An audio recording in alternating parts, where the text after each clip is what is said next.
call portion of our evening. And next we have the Neighborhood Food Network, and the co-founder, Ann Temple, is going to predominantly take this on and introduce our next guest, Steve Churchill. Yes, I'm really excited to have this on because worms are I love worms. They're kind of a mystery to me. So, but let me tell you about Steve. Steve Churchill, he's the founder and owner of the Urban Worm Company. He's a dad, a husband, a combat decorated veteran, a Buckeye, and a proud American. Steve is a joyful promoter of vermicomposting via the Urban Worm Company. He grew up in the small town of Sunbury, Ohio, about 25 minutes north of Columbus, and attended college at Ohio University. Upon graduation, Steve enrolled in graduate school and Air Force ROTC at The Ohio State University, receiving a master's degree in journalism and a commission as an Air Force officer in June of 1999. After the Air Force Flight School in Del Rio, Texas, Steve flew the mighty C-17 Globemaster III and the MQ-9 Reaper for the next 22 years before his retirement of May of 2022. He has been a pilot for Southwest Airlines since 2007 and lives with his wife, Tori, and their 2 children in Philadelphia suburb of Plymouth Meeting, PA. So welcome, Steve. And I would just love to hear how you got involved in vermicomposting. Well, thank you, Ann, and thank you everybody for being here.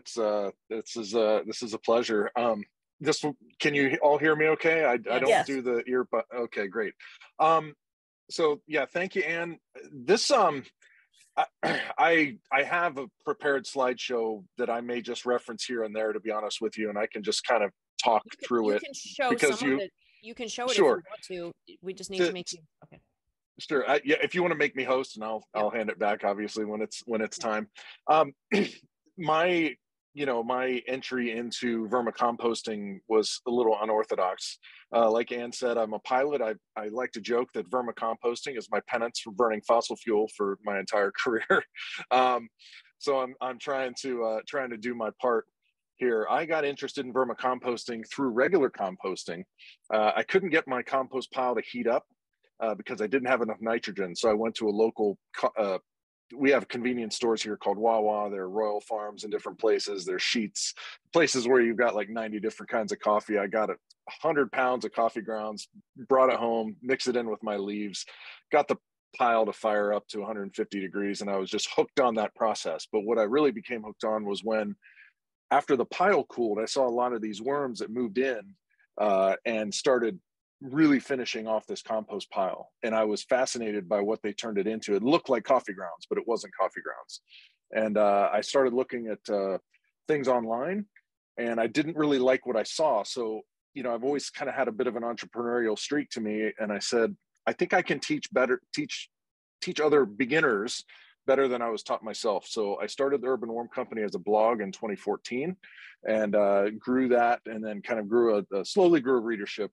And then eventually launched my own line of physical products. And that's kind of what's led to where we are today.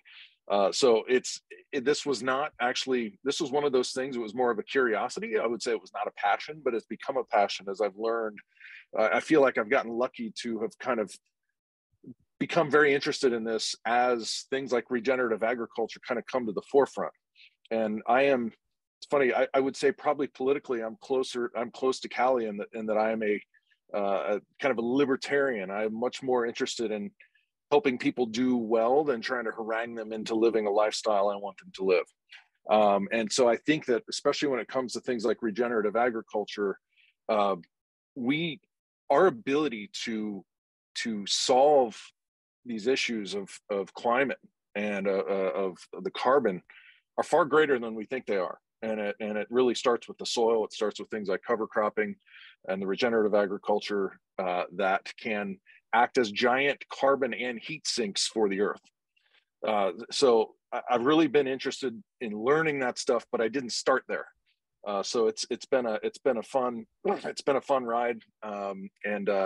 Yeah, if you like, Ann, I can take this however you like. I could go through some slides, or I could just talk to you about vermicompost, the benefits of vermicomposting, and then the benefits of vermicompost itself. I will leave that up to you all. I don't think you want to be staring at slides necessarily, but if I do the slideshow, I'll promise I'll be fast and it might Well, yeah, provide some good food for fodder.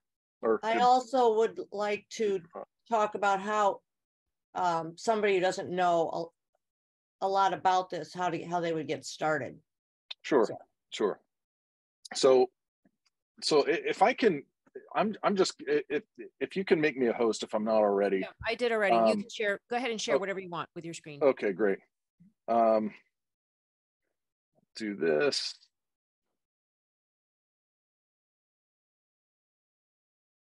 And I'll just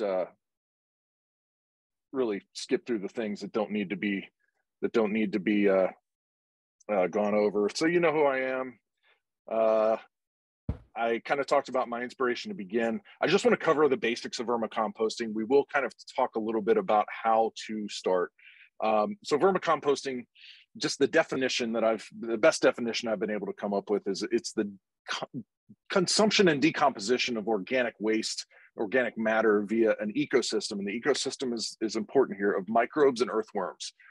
It produces really what it produces is worm castings, which is kind of the poop fraction, as I call it, of vermicompost, full of organic matter. It's full of plant growth hormones and full of microbes that produce plant available nutrients. Now, vermicompost and worm castings, let's just consider them the same thing for the purpose of today, really does not include a lot of nutrients, but what it includes is a lot of microbes that take organically bound nitrogen in the soil and convert it through not just the consumption of organic matter, but the consumption of microbes eating other microbes to unlock nitrogen and other nutrients and micronutrients into the soil. You know, there's plenty of nitrogen in the soil. There's plenty of nitrogen in the air. It's 78% nitrogen. And so that is the main benefit of vermicompost, the end product, in our soil. Now, as the benefit of the process is that it reduces our need to send food waste to the disposal, to the disposal or the landfill, where it's going to emit methane gas. And methane, you know, everybody talks about carbon dioxide, but methane is far worse. 85 times more heat is trapped by methane than by carbon dioxide. We're also burning carbon dioxide when we use trucks to haul this food waste away from our homes. And food waste is generally the heaviest household waste that we produce. The end product of vermicompost, like I said, it puts the life back in the soil, but it promotes plant and root growth. We can look at some pictures here. It increases plant yield, improves the water retention of the soil, which when you combine the reduced need for synthetic nitrogen with the ability of the soil to retain water, you can get far less of that runoff that runs into our streams and waterways and creates toxic algal blooms like we see in places like Lake Erie, Lake Okeechobee, the Gulf of Mexico. Worm castings also suppress pests and pathogens. Believe it or not, they improve pollination. Pollinators will discover plants that are grown in vermicompost treated soil. They'll discover them more quickly, they'll visit more often, and they'll stay for longer periods. And like I said, they make nutrients more available to plants. Just going to give you some pictures here. This is 10 and 20% generally captures the greatest effect when you're in soil. If you're mixing worm castings in with soil, about 10% is generally captures most of the benefit. You can see this picture here. You've got some roots on the left. This was grown in vermicompost, while the one on the right was not. You can see the root formation there from those potted plants. And you've got a fairly much bigger head of lettuce there, or that cabbage possibly, I'm not sure, on the right. So and here I'll just get into the basics real fast. And if at any time you need to interrupt me, go ahead. What we're doing is we're just using composting worms to eat that eat bacteria and plant-based food waste. Now, there's kind of a lot that's embedded here, is that there are 7,000 to 9,000 species of worms on Earth, but only about 5 or 7 of them are any good at composting. Even though all worms eat organic matter, it doesn't mean that they're great kind of used in captivity, if you will, in a worm bin. What happens is these worms are going to eat the bacteria and eat the food waste that's been prepared by that bacteria. That biology is going to proliferate in the worm's gut, and they're going to poop out this awesome stuff that's covered in even more bacteria, which is going to accelerate that decomposition of organic matter. Worm castings can be used immediately in the garden. They're not going to burn plants. And like I said, the biology helps to cycle nutrients within the soil. I want to go over some myths, and I think on the next one, I think I can just pause here and talk about how, if I were you, how I would start up a new worm bin. There are some myths that people will have about vermicomposting. You're going to hear on the internet that worms can eat 100% of their own waste each day. That is not true. The number's probably closer to 25 to 33%. The reason why I stress this is that when you overfeed a worm bin, when you think that you can just throw all sorts of stuff in there and that the worms are going to process it, that food waste, which like I said, is mostly water, is going to break down. It's going to create an anaerobic mess as that water gets released down into your vermicompost. It's going to start stinking. You're going to think you did something wrong, and you'll never vermicompost again. And that's what I want to prevent. There are a lot of people think that composting worms are going to aerate your garden. Worms are great at aerating soil, but only the soil dwelling worms. And composting worms are not the kind of worms that should be in your soil. You can't use just any worm to compost, like I said. And a lot of people think that the liquid that's going to drop out of the bottom of a worm bin is tea, and that is really, really not the case. And again, bottom line here is worms aren't magicians, and your worm bin isn't a garbage can. So with that, I'm going to just stop sharing the screen and talk to everybody. It's kind of nice to see more faces. When you start a worm bin, you can start a worm bin in something as simple as a 5-gallon bucket. I have a business that relies on people buying my worm bin. That is not necessary if you want to start doing something like this. There's sort of a minimalist ethos within the vermicomposting community that I need to respect. And so I want to make sure that people know how to do this on a budget and how to do this using as little purchased product as possible. So if you have a 5-gallon bucket or a Rubbermaid bin, you can begin vermicomposting with maybe just a handful of soil. You want to have shredded paper or cardboard. These are your carbons. So you need that interaction between the carbon and the nitrogen, kind of like you do with composting. The nitrogen-rich wastes are going to be the things like food waste or manures. You want to err on the side of having too much carbon. So if you're familiar with composting, you're familiar with the 25-to-1 carbon to nitrogen ratio where you can get things to heat up. You want to stay with a much higher carbon in a worm bin. So I always tell people err on the side of having too much of that paper, too much of the cardboard, and you'll be good to go. If you get too much of the food waste, it is going to become a stinky mess. The pH is going to drop, and you're going to have all sorts of nasty bugs that move in. Like I mentioned, is that you want to be very patient when you start up a new worm bin. You only want to start with just a handful of that kind of nitrogen-rich food waste. Like I said, plant-based waste. You don't want meat or dairy. And you want to let your eyes and your nose tell you if something is going wrong. If things still smell foul, then you've kind of overdone it with the food waste, at which point I would tell you add more of that carbon-rich waste. And I would wait until you see the worms begin to really fragment, start working through that material before you add more food waste. There's kind of a ramping up period where you start and the worms just don't seem to be attacking anything, but then slowly over time, the bacteria proliferate, the worms grow in population, and it's almost like you can't screw it up. It's sort of hard to get right in the beginning, but it's really hard to screw it up later.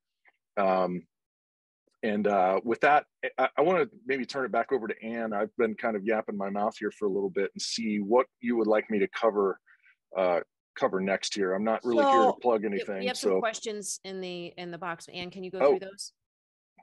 Somebody is asking, what is the best paper? I think it's uncoated. So most of our, I think people, when it comes to paper, they're worried about two things. They're worried about bleach and ink. I really don't think either of those are too much of a concern. The inks these days are, I think any ink in North America is going to be is soy based. So it's not going to have the heavy metals that ink back in the old days would have. I am generally not that discriminating about paper. I've got my stack of my junk mail ready to be shredded here. Most of it is white paper. I think that newsprint is kind of a good something thin like that breaks down is probably the best. There's fewer newspapers going around these days. The thing I think that's easiest for most people to do is to shred cardboard, like Amazon boxes, delivery boxes. That corrugated cardboard breaks down very well. The worms actually like the proteins that are in the glues that hold the corrugations together, and so that doesn't directly answer that question, but I would say even better than paper would be corrugated cardboard as a bedding material. And I want to make one note here about bedding. When we talk about bedding with other animals, other animals don't eat their bedding, but worms do. Worms eat organic matter, and that bedding is going to be organic matter. So the worms are going to recognize it as food sooner or later. It's just going to break down a little bit more slowly. So worms is the one animal on the planet that likes to poop where it sleeps. It will poop where it sleeps, and it will eat its own poop because its own poop is organic matter. The worms will. So we have somebody asking, it's her second year gardening. Can I use this to refresh my soil for this year's before planting? Oh, absolutely. Absolutely. And it doesn't have to be in the spring. It could be, you can add any time of year. And I would say most people aren't producing enough to where they would overdo it. So I would say you can add it all year round for sure. And someone also asking, are storm-bought worm castings okay? Store-bought worm castings. I guess it would depend. Yes. So I'm of a couple different minds on that. Really, the fresh stuff tends to be the best. The problem with the store-bought is not that the castings themselves started out as low quality. It's that they got put in plastic bags and then sat in it. And even being in a plastic bag is not that big of a problem. It's when it sits in a warehouse, possibly in very high temperatures, and is just sitting there the biology is slowly getting starved over time. I think that if you found a local source of worm castings or someplace where you kind of knew that the stuff was just made recently, that's probably better than going to Costco and getting the stuff that may have been bagged up 6 months ago and not had any relationship with oxygen in the last few months. So the worms that you provide on your website, they're what, red wigglers? The worms are red wigglers. And somebody mentioned on our Facebook page today that you shouldn't let those get loose in the environment. So there's a difference so red wigglers are not native to the United States. Since really from wherever the glaciers stopped, the glaciers came down and wiped out all the worms. Any worms that are in the really northern part of the United States where I am are not native. But there's a difference between non-native and non-invasive. These worms are not going to do well in the wild.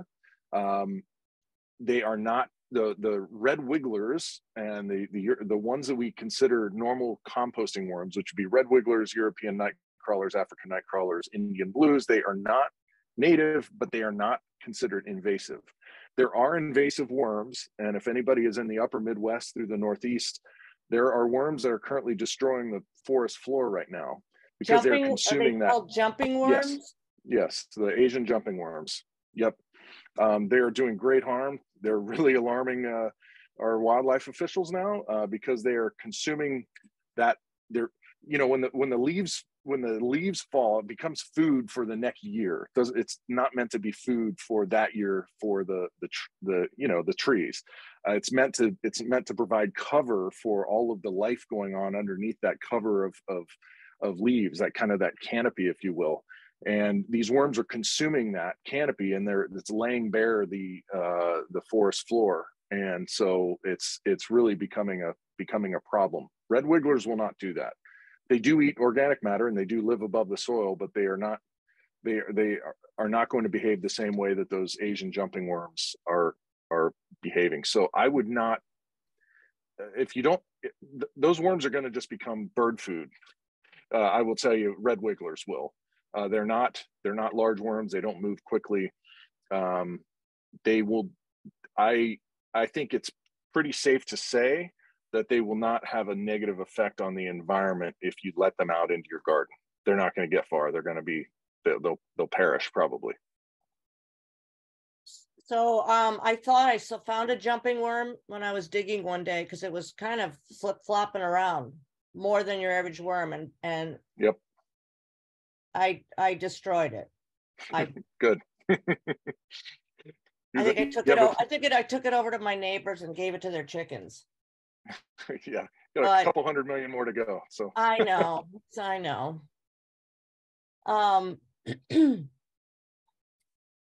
She said, will mouse poop and mice in your compost, will worms in soil be okay with mouse poop? Mouse poop. I think so. The mice might find that they want to eat your worms. I know that I've had a couple mole infestations when I was doing a fair amount of composting here in my barn.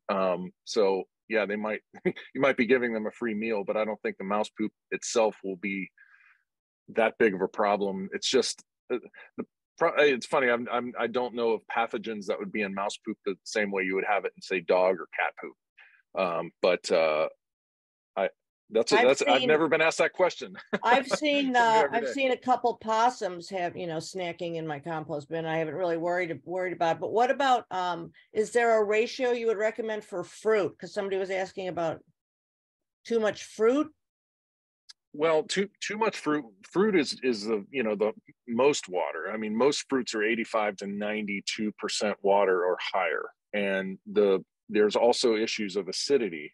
So I'm okay with fruit. There's nothing wrong with fruit, but what you want to make sure of is whatever volume of food waste, especially that water-rich food waste, you want to add about double the volume of that carbon-rich, paper waste, cardboard, dead leaves. You want to make sure that you keep adding large amounts of that, that carbon-rich bedding material if you're going to add things like fruit waste. I mean, fruit waste is probably other than coffee grounds, are probably the most common thing that goes in my bins. Yeah, so, well, I make a smoothie every morning and I make coffee every morning, so that's always going in. So yep. Does anybody else have any other questions? I actually was cleaning out a bed that I had stored some soil in last year, and I want to make it another compost bin. So I was sifting it out, and every time I'd find a worm, I'd carefully pick it out and put it into the dirt, and I put it into my garden beds. And I've seen some YouTube channels where they put PVC pipe with holes in it where they can put their food scraps right into the garden. Mm-hmm. I created some new beds, and I was actually adding my food scraps directly into the beds as a kind of a layer when I was creating the garden, and then I was putting the worms directly into the bed. I mean, I don't know if that was a good idea or not. It can't hurt. I mean, the thing is with putting food scraps, you're putting organic matter into your soil, and our soil is currently lacking in organic matter. So I think that that's good that you did that. And so I don't know what kind of worms that you were putting in the garden. I don't think that if they were sort of quote unquote, no pun intended, garden variety earthworms, then they are probably going to do well with aerating your soil. Soil that does not have organic matter will not have worms in it. So if you put a lot of organic matter, like even if it's something like food waste or manure or compost or vermicompost in your soil, as long as that soil has contact with the environment outside of your garden, you are going to see worms that will be attracted to the soil. So it's like Field of Dreams. If you build it, they will come. If you build good soil, worms will come. Worms will not turn poor soil into good soil. You have to have the organic matter there to feed them, just like the organic matter feeds the microbes in the soil. So, and Melissa was asking, can you use the worm compost for fruits too? You mean to grow fruits? Yeah, I think you can use it. You can use it for everything. Yes. Now, the people that are the soil experts will start talking about something called a plant progression, which is where you've got weeds on one end, which prefer a very bacterial, very bacterial soil to the, old growth sequoias or the trees in the Pacific Northwest, which prefer a more fungal. Trees are going to end up on the more fungal side of things, and most vermicomposts are bacterial. But it doesn't mean that it's not good to put on. I mean, most vermicomposts are bacterial, I should say. Some are fairly balanced, but putting it on or next to fruit trees, doing side dressing with them, I think would be perfectly fine. I don't think there'd be any harm in that at all, and I think it would be helpful. So these bins that you set that you sell on your website, are those for inside or are those outside? Mostly for outside. Mostly for inside. These bins called Urban Worm Bag. It is a fabric bin. It's best to be indoors, or you can have it outdoors in a sheltered location. What you don't want is direct sunlight or direct rainfall. And if you've got issues with raccoons, they're going to get into that bag, unfortunately. So indoors is best for the Urban Worm Bag for sure. And Anne was asking, she said her worms cooked. So how do you keep them cool? Is this something where you have to wait for the compost pile to cool down? Well, so don't mix up hot composting versus vermicomposting. Vermicomposting should be a moderate temperature process. If her worms cooked and they were outside, they might have been in a container that was getting direct sunlight. One thing about worm bins, and the bigger a worm bin is, or the bigger even a compost pile, it's going to have an increased what's called thermal mass, which is the volume and its ability to store and then sort of release heat. What happens is that if you've got a nice big pile of soil, and you've got 95-degree temperatures, it's going to be cooler in that soil, and especially even cooler probably the bigger that pile is. If it gets colder at night, it might get down to 70, but it's going to be warmer in the pile, and so it's your temperatures may do this, but the temperature inside the pile does that. And so when you have something that cooks, it probably was direct sunlight. It was probably an enclosed worm bin, and it might have been one of the black or darker colored worm bins that got direct sunlight. So Frankie was asking, she said her community garden is tilled 1 to 2 times a year. There's that whole no-till thing, and she says, I find earthworms only within 12 inches of the edge of my plot, which is up against the untilled grass. How can I get more worms in the center of the garden? Well, I would imagine not tilling. And when you add the compost, is that a dressing that you would add onto the top of the soil or mix it in maybe just lightly? I would think that if you were going to add the compost to the top of the soil, you wouldn't necessarily till it in, because of the issues with tilling and destroying, especially the fungi. That's really the fungi that get destroyed with the tilling, because they're kind of filamentous, long, skinny things working their way through the soil. When you till, you end up making the soil a little more bacterial, because you keep destroying the fungi. It makes sense to me somewhat that worms would be more towards the edges, where there's probably a richer, environment for them. If you were going to add compost, I would scratch it into the surface. I think, especially with rainfall, that stuff just sort of gets pulled down into the soil anyway. So I would just top dress with compost instead of tilling. So we have Mark Doodle on with us, and he's our regenerative farmer, and he has been talking with us about cover cropping, which I've done on about 8 or 9 of my beds this year. So yeah, I mean, there's so much biology in the soil that tilling it destroys a lot of that. So yeah, yep. There's a whole no-till movement. I mean, there's a no-till podcast. it's a thing. And Thomas has a question.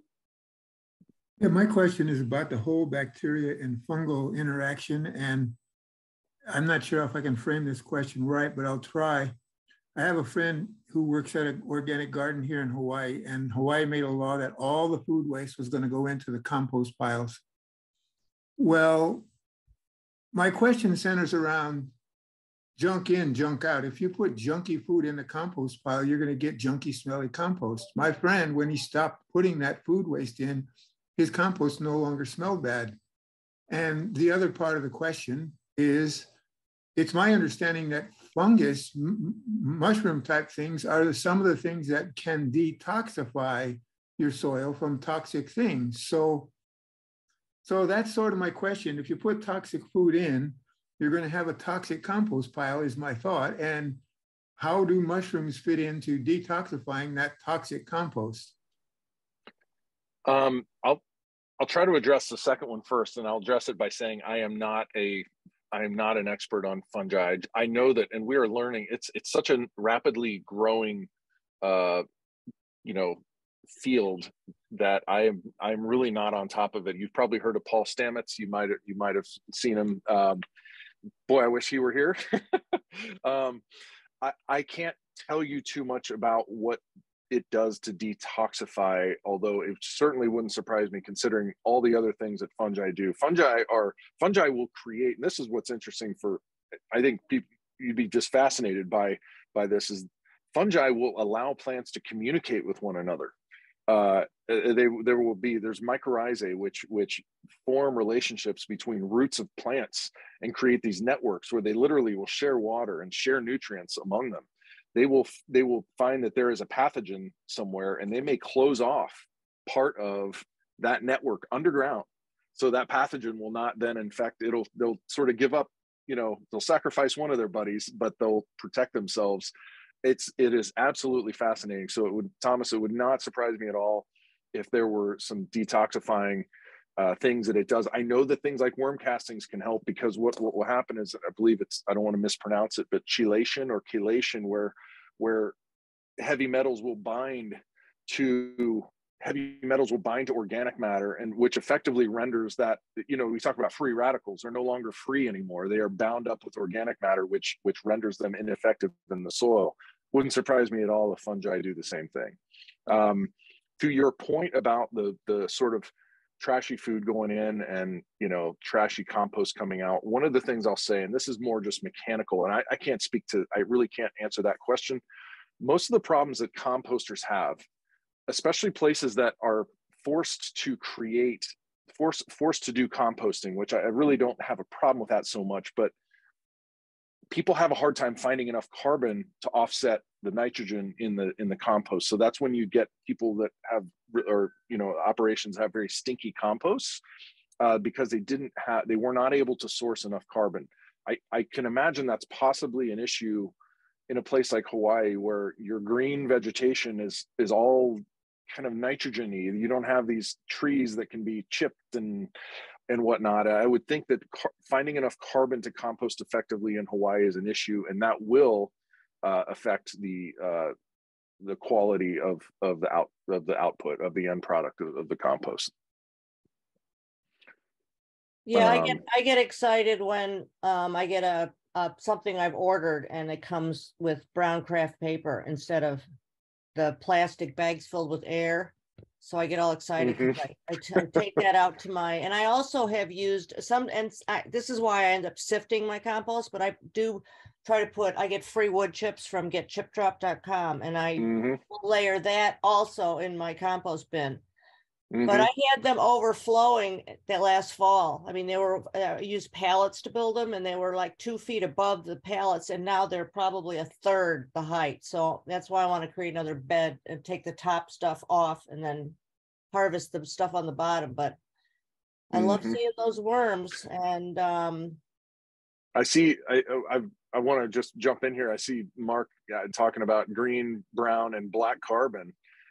Mark is probably referring to biochar, which is another soil amendment. And biochar, if you're not familiar, and I don't want to butcher this for Mark, but is basically, we think of charcoal, but it's really not charcoal. It's organic matter that has been incompletely combusted in an oxygen-starved environment. What that does is it leaves this shell this carbon rich or carbon based shell that has so much positively charged surface area for microbes and nutrients to latch onto, that it acts as a giant sponge for bacteria and for microbes.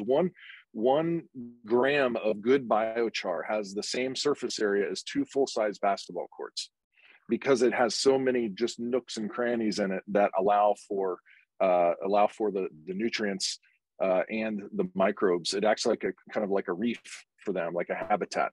Yeah. So there are so many things going on in soil that you know. And the thing is that people in the Amazon learned this a long time ago, whether it was on purpose or not. You know, they were creating very verdant, fertile soils in the jungle, which is not a great place to be growing vegetation, but they did it, and we're still discovering these veins of this rich black soil from where they were effectively treating their soil with what we today would probably call biochar or something close to it. Well, wait, hang on a second. Can you say that again? 1 gram of good biochar equals the same as what of 2 basketball courts?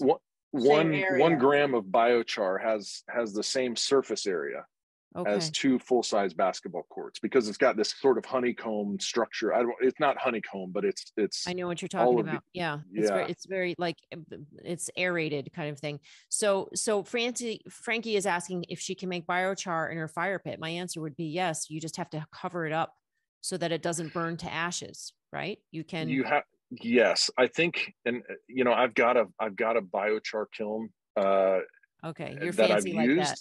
Yeah. But it's not that. It looks these things are fairly simple. I don't know if making biochar, what you have to do is control the oxygen. You have to starve the fire of oxygen, and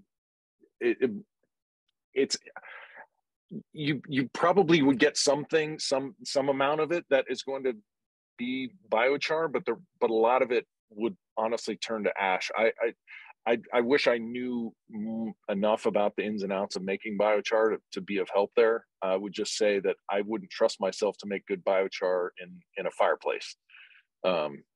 So it's built more for combustion than it is for